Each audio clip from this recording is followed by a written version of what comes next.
150 years of news from the Herald. The Herald is a newspaper, was a newspaper based in Melbourne, and started in the 1800s, and it went until about 1990, and then it merged with a different newspaper. But so these are 150 years of the lifetime of the Herald. It's got this sort of golden, you can feel it's not just painted on or something, it's actually tactile there. And here's the spine.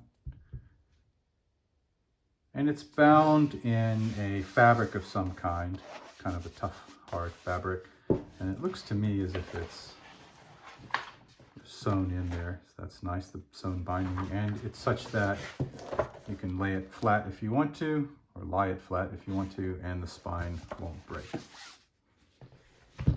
So the idea here is that it has all these headlines or front pages, or maybe not all front pages, but I think mostly front pages. But then it also has a lot of, now that I think about it, side pages where they show ads and things like that aren't in the front page. I'm sure we can find some of those as well. And then for each decade or so, it has commentary. So let's see here, we can flip through. So here's the 60s, and there's some kind of commentary about the 60s, sort of going through what happened to sort of set the scene for you about the major events. It's obviously brief. And then it jumps into the actual pages themselves. I love this stuff. I just find it really fascinating. But especially, I don't know about especially, but not just the main headlines, but the ads. I love the ads, the old prices and the old ways of doing things and the lies that they told, which are different from the lies that they tell these days in ads.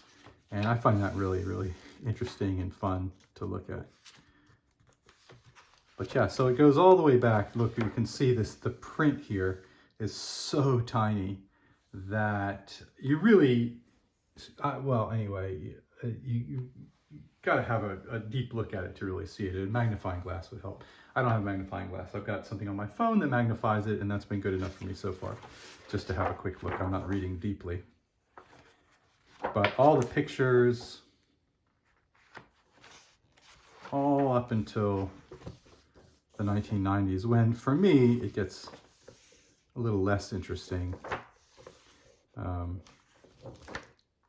I like the history stuff, the deeper history. Of course, some of the people watching this, the 1990s, might seem like history, but for the elderly, like me, it's not exactly history. England's second Elizabeth. Look at her. Okay, so I think this is really cool. I picked this up at a book fair for like $4, and I was very happy to get it. Nice and big, nice big book. The pages are yellowish, but obviously that's on purpose. That's to sort of give it an old-timey feel. It's holding up really nicely. So there we go. 150 years of news from the Herald. Oh, I should point out that this is published by Portside Editions.